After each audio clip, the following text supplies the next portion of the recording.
Hello guys! For today's videos, magpiprito tayo ng manok. Ayan guys. Hinati ko siya ng nakaraan. Ito po yung hati ko guys.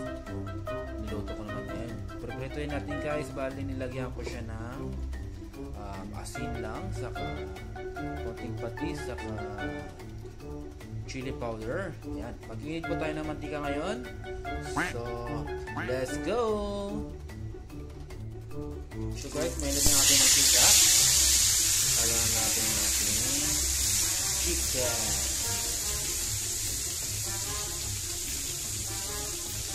Mga tapik-tapik siya. Ating baligta rin ang ating chicken.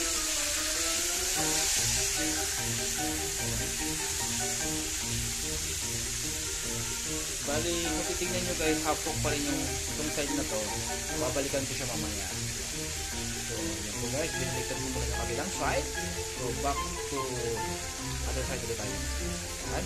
Lagyan natin ng chili powder ulit. Para pampagal.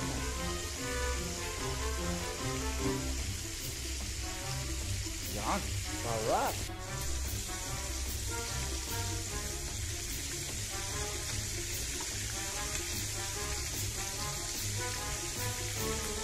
Guys, buhos-buhosan natin na yung babaw para maluto na maigi. Masarap kasi guys yung sauce and crispy. Yan.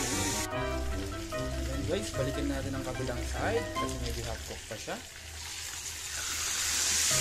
Alright. Look sauce. Yo guys, yan. Luto ng ating fried chicken. Very crispy. So, chop-chopin natin. Yun guys, tara guys, chop natin ang ating fried chicken. Let's go!